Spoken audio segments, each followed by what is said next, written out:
Serial killer পশ্চিমা বিশ্বের এই আলোচিত শব্দটা দ্বারা বোঝানো হয় ওইসব খুনিদের যারা একের পর এক ধারাবাহিকভাবে পরিকল্পনা করে খুন করে। বাংলাদেশেও কি সিরিয়াল কিলার আছে? এই প্রশ্নের উত্তরে আপনারা হয়তো ইরশাদ শিকদার, কালা জাহাঙ্গীর কিংবা পিচ্চি হেলালের কথা বলবেন, কিন্তু তারা কেউ সিরিয়াল কিলার না। এদের প্রত্যেকটা খুন ছিল রাজনৈতিক কিংবা প্রতিহিংসা বশত।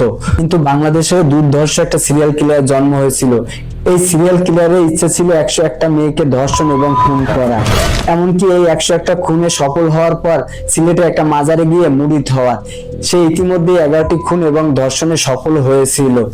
এই দুর্ধর্ষ সিরিয়াল কিলার এখন কোথায় আছে এবং কিভাবে ধরা পড়লো, ঘটনাটা জানতে পারবেন আজকের এই ভিডিওর মাধ্যমে।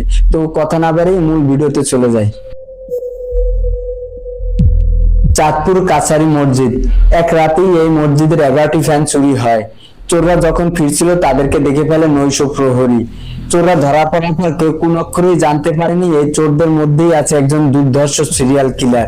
এমনকি পুলিশও জানতো না, কারণ এই সিরিয়াল কিলারকে কেউ কখনো স্বচক্ষে দেখেনি। এই দুর্ধর্ষ সিরিয়াল কিলারের নাম রসু খাঁ। তার জন্ম চাঁদপুর ফরিদগঞ্জে। এই সিরিয়াল কিলারের বিয়েটা তার জীবনে খুব প্রভাব ফেলে। যখন বিয়ের কথাবার্তা চলতেছিল তখন ঘটক রসু খাঁকে কন্যা দেখায়নি। সে বাসর রাতে আবিষ্কার করে তার বউয়ের ডান চোখ নেই। সে কেবলই ভাবতেছিল সে প্রতারণার শিকার হয়েছে। এটা তার একরকম প্রতিশোধ কিনা কে বা জানে। রসু খাঁ যখন তার স্ত্রীকে ছেড়ে দেয়, তার স্ত্রী ছিল অন্তঃসত্ত্বা। রিনাকে নিয়ে সে গাজীপুরে নিরাশপাড়ায় থাকতে শুরু করে। নিরাশপাড়ায় রসু খাঁর ভয়ঙ্কর জীবন কেবলই শুরু। রিনা ছিলেন গার্মেন্টস কর্মী, তাই রিনার কর্মসূত্রে অনেক গার্মেন্টস নারীদের সাথে পরিচয় হয় রসু খাঁর। স্ত্রী গার্মেন্টসের এক নারীকে দেখে প্রবল ভালোবাসা অনুভব করে রসু খাঁ। তাদের ভিতর ভালোবাসার সম্পর্ক তৈরি হয়, কিন্তু হঠাৎ করে ওই নারী কালীন অন্য একটি ছেলেকে ভালোবাসে। রসু খাঁ যখন এইতে বাধা দেয় তখন বয়ফ্রেন্ড এবং তার বন্ধুরা মিলে রসু খাঁকে বেধড়ক মারধর করে। রসু খাঁ এতে অনেক কষ্ট পায়।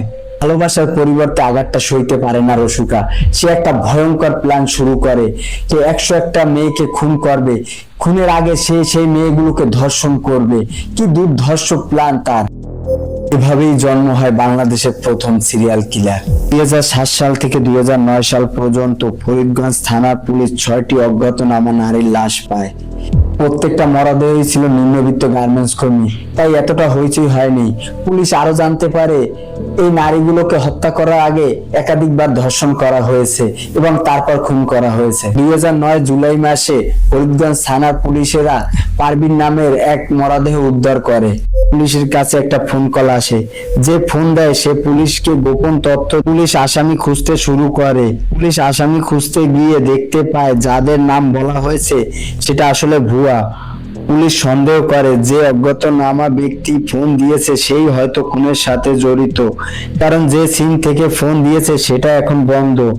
প্রযুক্তির সাহায্য নিয়ে পুলিশ অপেক্ষা করতে থাকে কখন এই সিমটা চালু হয়। হঠাৎ করে একদিন এই সিমটা চালু হয়। পুলিশ তৎক্ষণাৎ সেই লোকেশন ট্র্যাক করে এবং তাকে ধরে। তাকে নিয়ে যখন পুলিশ জিজ্ঞাসাবাদ করে পুলিশকে, সে বলে এই সিমটা তার নয়, সে ব্যবসায়ী তাজুর কাছ থেকে পেয়েছে। তাজুকে পুলিশ উঠিয়ে নিয়ে আসে। পুলিশ যখন তাকে জিজ্ঞেস করে সেও বলে সিমটা তার নয়, সেই মসজিদের ফ্যান্স ও রসু খাঁর কাছ থেকে পেয়েছে সিম এবং মোবাইল। পুলিশ 2-2 4 মিলায় অজ্ঞাতনামা ফোন, ফ্যান চুরি এবং পারভিন হত্যা। তাই পুলিশ রসু খাঁকে খুঁজতে শুরু করে এবং পুলিশ রসু খাঁকে পেয়েও যায়। পুলিশ পারভিন হত্যার কথা জিজ্ঞেস করে রসু খাঁকে। রসু খাঁ শুধু পারভিন হত্যার কথা বললেই এখানেই সমাপ্ত হয়ে যেত এই গল্পটা, কিন্তু সে আরো ভয়ঙ্কর তথ্য দেয়। সে বলে সে শুধু পারভিনকে হত্যা করেনি, সে এরকম আরো 10টি মেয়েকে ধর্ষণ এবং হত্যা করেছে। পুলিশ তো শুনে অবাক। পুলিশ তার কাছ থেকে বিস্তারিত শুনে পিছনে যে হত্যাকাণ্ডগুলো হয়েছে তাদের সাথে মিলায় এবং হুবহু মিল পায়। পুলিশকে রসু খাঁ আরো জানায় তার এই 111টা হত্যা যদি সে করতে পারতো সে তখন সিলেটের মাজারে গিয়ে মুরিদ হয়ে যেত।